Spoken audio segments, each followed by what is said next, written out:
In the book To Kill a Mockingbird, it portrays Atticus, the father of Scout and Jem, as an ideal-like fatherly figure.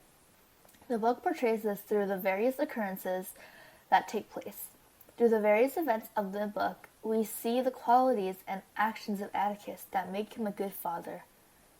We will be talking about Atticus's parenting skills, his qualities, how the book portrays these qualities, and how the children reflect Atticus's parenting skills in a good way.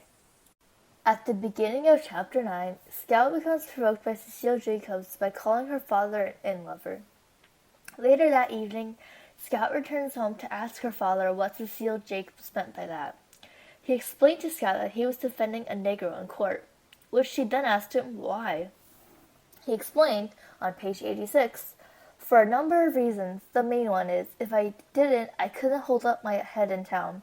I couldn't even tell you or Jem not to do something again. I could never ask you to mind me again. This shows that Atticus is a righteous man, not only as a father, but as a person. He explained to Scout that he had to defend the man because of his integrity.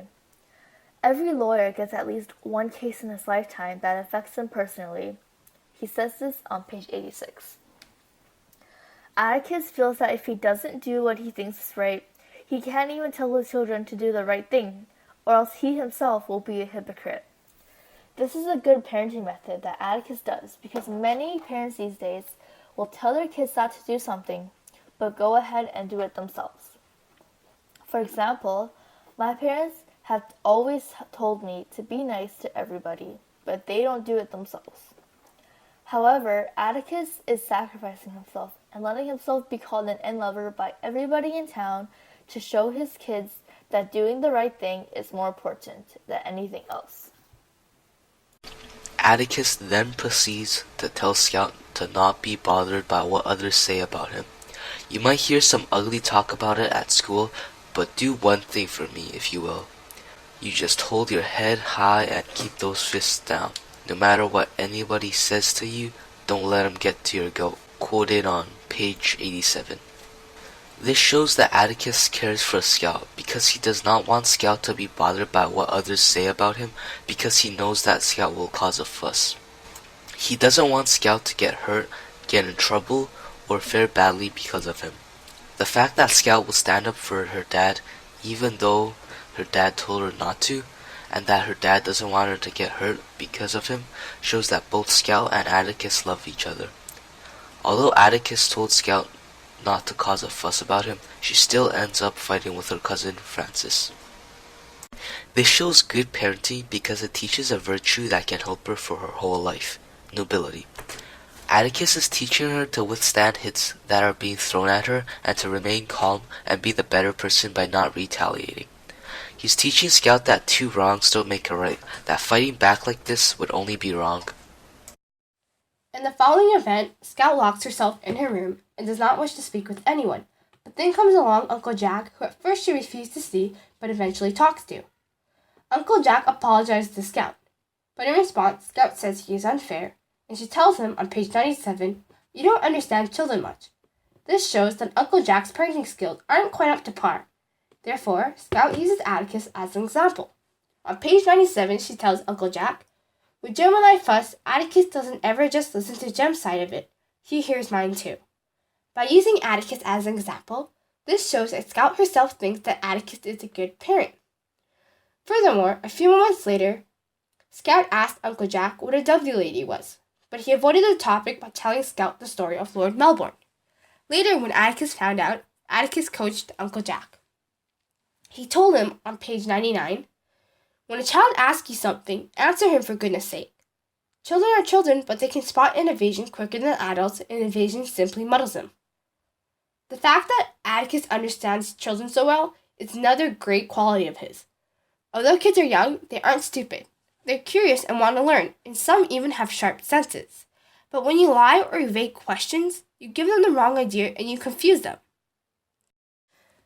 In addition, on page 100, Atticus further shows many more instances of how understanding he is. For example, when he said on page 100, "She knows, I know, she tries," this shows that although Scout isn't perfect, Atticus understands that she's doing her best. Just as Atticus had taught Scout, Atticus considers things from the viewpoints of his kids. Understanding each other in a family is what most families struggle with. But because of Atticus's good parenting skills and how he's always teaching his kids to see things from the person's viewpoint, each member of the Finch family tries their best to understand each other. Therefore, their relationship with one another is exceptional. During this time, when Scout fought with Francis, Atticus shows again that he is a righteous man and that he is a good parent.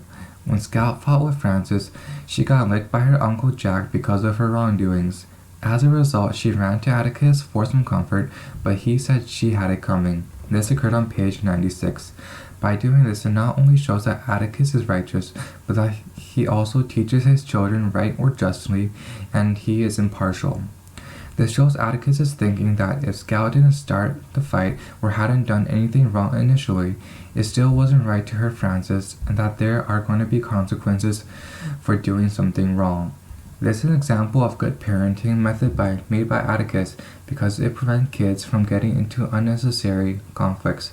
Although Scout is defending Atticus because Francis called Atticus an in-lover who is ruining family, Atticus believes that Scout has created more unnecessary conflict between her and Francis, where one of them could have been injured. Atticus is also showing that it is important to do the right thing. While Francis is creating unnecessary conflicts, it is important to do the right thing and not succumb to violence where the problem could escalate and become worse for both parties.